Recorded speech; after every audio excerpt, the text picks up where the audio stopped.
fires Femi Adesina. You are a bootlicker. Controversial Islamic cleric Sheik Gumi has slammed Femi Adesina, the special advisor, media and publicity to President Muhammadu Buhari for labeling him a bandit-lover.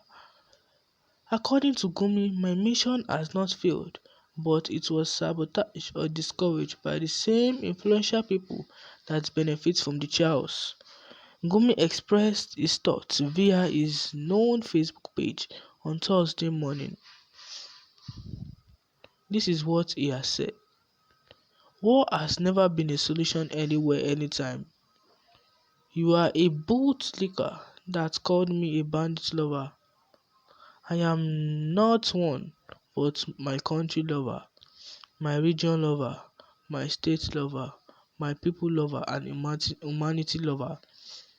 I am a qualified medical doctor who knows what it takes to precisely excise a brain tumor without destroying the delicate surrounding brain tissues. I was a commissioned military officer who knows what military is for and what is the capability of our military. I am an intellectual with a PhD from abroad. I am an Islamic scholar who knows the immorality of killing innocent lives. So silence, for me in this ocean of oblivion, is not an option.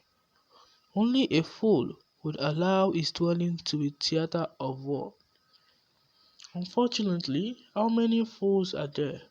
Killing rats in your rat-infested sitting room with an iron rod will only end up destroying your gadgets and furniture, probably without killing any. We should not max out poor governance with artillery power. Some indigenous people say peace and negotiation with headmen bandits have failed, and your mission has failed. I said my mission has not failed, but it was sabotaged or discouraged by the same influential people that benefit from the chaos or like us to destroy ourselves and leave the headsmen in perpetual ignorance. Some said we have tried amnesty, but it didn't work. We didn't try amnesty but tried amnesia. Amnesty without rehabilitation, reconciliation, and reparation is no amnesty. Ask the former Niger Delta militants who killed security men in the past what an amnesty is.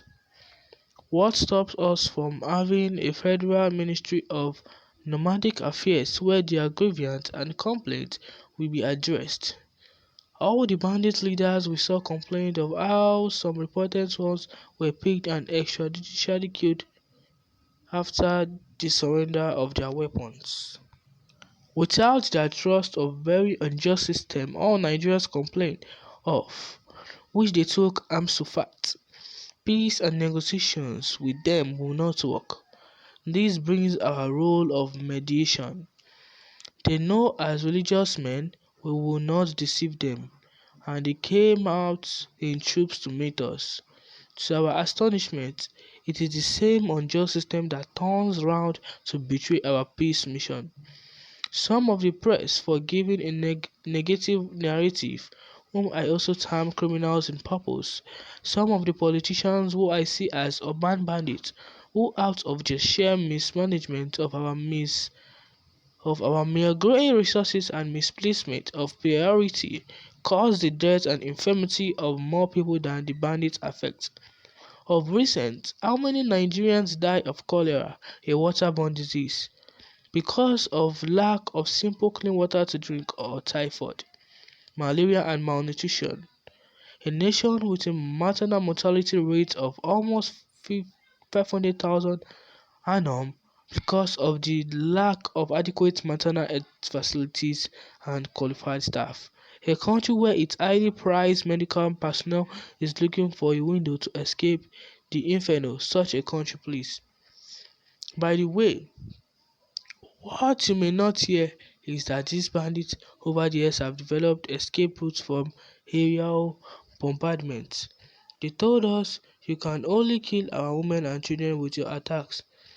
Just yesterday, two contingents of banditry victims came to me that their loved ones were abducted by bandits in Kaduna suburbs. Riga, Chukwu and Kiki, an escapee engineer in the latter said when he overheard and understood that they were strangers in the area, as they were calling the locals to lead them, that gave him the courage to slip through densely grown maize plantation to escape. The point is that if Zamfara is on fire for them, definitely it goes without saying that they will migrate to other areas. So is the whole of Nigeria going to be under lock up in incommunicado? As for the economic impact of the areas now under siege, it's just a matter of time. You hear them crying out. Already yesterday, a man from Suffolk came begging because of economic stagnation. One would have thought that Gusau, the capital, is closer than Kaduna to beg. As for those cynics that have no value to add in the dilemma except vituperation and abuses, we know that is the substance they are made of. No calms whatsoever. You don't expect fragrance from faces. So what is the solution? Good intelligence, good proficient policing, engagement of the local headsmen in policing, rehabilitation, reconciliation, and reparation of all victims of banditry. The good, honest judiciary that protects people's rights, money, and time well spent on this will surely kill the disease and heal the nation of delinquency, crimes, and bad governance. Oh God, on your mercy we depend.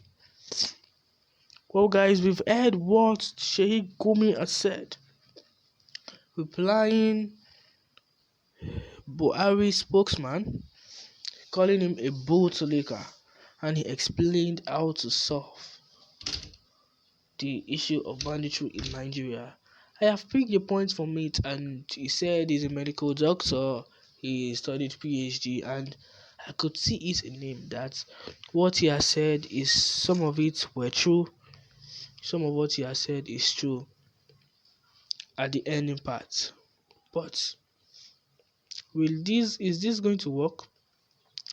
What he has said, is this going to help Nigeria? Let us know in the comment section. Let us know in the comment section. Give us your opinion. Kindly like, subscribe, and turn on post notifications for more daily news updates on what's going on in Nigeria. See you next time. Bye.